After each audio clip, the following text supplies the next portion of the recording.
Bueno, pues muy buenas a todos y a todas. Yo soy un gusto parlante y tenemos que continuar leyendo el artículo sobre la teoría de la evolución desde ciencia, tecnología y sociedad, una especie de revisión crítica desde la filosofía de la biología o la filosofía de la ciencia acerca del modo de construcción de la teoría de la evolución desde tres posiciones. eh, Fundamentalmente la de Lamarck, Buffon y Darwin, pero también incluyó la de Linneo, que es la que vamos a ver hoy, ¿no? Entonces, continúo leyendo. Dice así: apartado C. Planteamiento de las fundamentaciones lógicas de los tres sistemas naturales por antonomasia en la historia de la clasificación de los seres vivos en la modernidad. Linneo, Lamarck y Darwin. Acerca del sistema natural de Linneo. Existen pocos ejemplares en físico en la actualidad de esta obra, no sé si por su falta de interés intelectual o comercial. El asunto es que he podido acercarme a la obra a través de una digitalización online de la obra en latín, a la vez que tomaré algunos fragmentos del sistema de clasificación de Linneo de David Álvaro González como bibliografía secundaria para completar los aspectos significativos del fijismo. Bien, la página es esta, la de Galica. Vale, en Galica pueden encontrar la obra de Linneo, cosa que está bastante bien porque así vemos exactamente en qué consiste dicha obra, sobre todo por su definición del ser humano como aquel que se conoce a sí mismo, ¿no? Es una definición curiosa.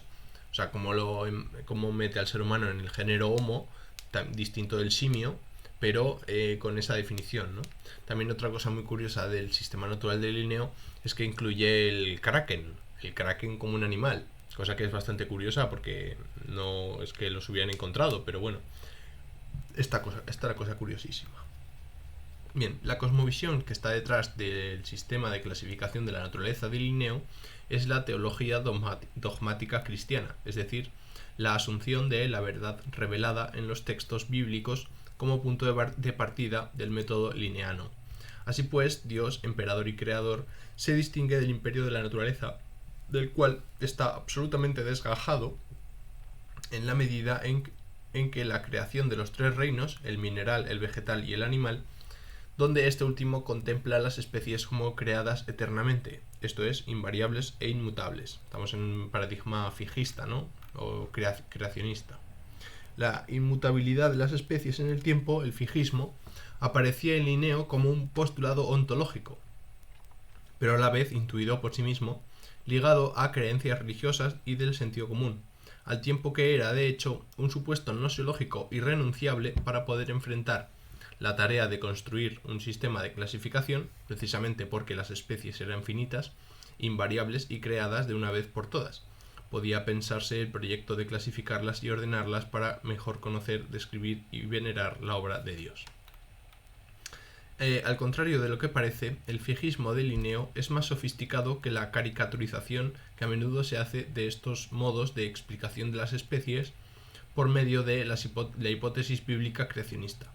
Entre diversas obras como Species Platarum, Disquisitio de Sexu Platarum, Genera Platarum, Ordines Naturales o Fundamenta Fructificationis, Linneo se distanciará notablemente del fijismo dogmático escolástico en la medida en que va progresivamente admitiendo e incorporando la derivación de unas especies de otras en un marco temporal histórico de cierta continuidad entre las generaciones, de manera que acaba conjugando la idea del sumo hacedor, creador, manipulador y donador de unas esencias o leyes naturales a sus criaturas, con una hibridación, mezcolanza y entrecruzamiento de clases de individuos de especies distintas que serían el resultado del proceso de la divina providencia manifestada en leyes naturales que pueden y deben ser estudiadas por los científicos.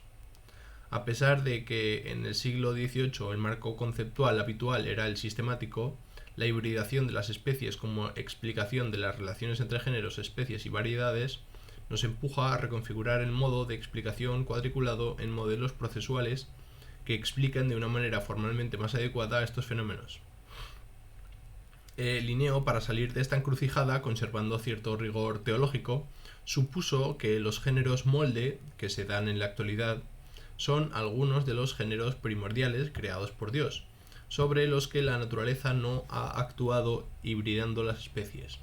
Por tanto, las especies actuales formarían parte del campo de estudio de la biología empírica, mientras que estas protoespecies originarias serían asunto de la teología natural.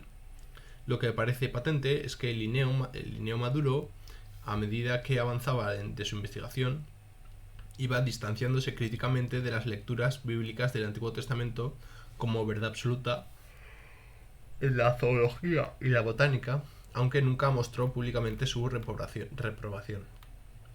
En este hecho podemos apreciar cómo durante esta época las fronteras que separaban las ciencias de las creencias religiosas no estaban claramente delimitadas, por lo que era habitual que los dogmas religiosos afecten a la práctica clasificatoria biológica. Pero tampoco puede extrañar entonces que los cambios introducidos en esa práctica repercutan sobre aquellas creencias y promuevan el escepticismo e incluso el criptoateísmo. En definitiva, podemos observar cómo Linneo va sofisticando y remodelando su teoría a lo largo de su vida, reestructurando el concepto de especie. Su conocimiento de las hibridaciones practicadas en la técnica de jardineros y horticultores le permitió asumir la aparición natural de variedades nuevas por hibridación de especies en base a leyes naturales, es decir, de poder contemplar la variabilidad individual y temporal. Sin embargo, no será hasta principios del siglo XIX cuando los avances y descubrimientos de la paleontología y geología científicas permitan tener una noción del tiempo más ajustada a los procesos naturales históricos y a su vez distanciada de las consideraciones religiosas judeocristianas. Claro, aquí lo importante es ver cómo Linneo de algún modo responde a la variación genética entre especies o a la mezcolanza entre especies a través de la hibridación, ¿no? Cómo intenta dar una respuesta al cambio, justamente, porque en aquella época ya se daban cuenta de que había un cambio en las especies, pero resulta que ese cambio fue fruto de una hibridación entre unas especies o unos géneros proto-originarios, ¿vale? Dios crea, supongamos, ¿no? La tesis es la siguiente: Dios crea 10 especies o 10 géneros de animales y esos géneros pues al final se van mezclando, se van hibridando de tal manera que dan lugar a una pluralidad de especies. Al menos esta sería la hipótesis, ¿no? Lo que está planteado en Linneo. Insisto, yo les recomiendo que vayan a Linneo. Y no puedo leer más porque no tengo mucho más tiempo, así que se va a quedar un poquito más corto el vídeo. Pero bueno, mañana leeremos la filosofía zoológica de Lamarck y al siguiente la de Darwin y ya finiquitaríamos el asunto, ¿vale? Así que nada, un saludo y hasta la próxima.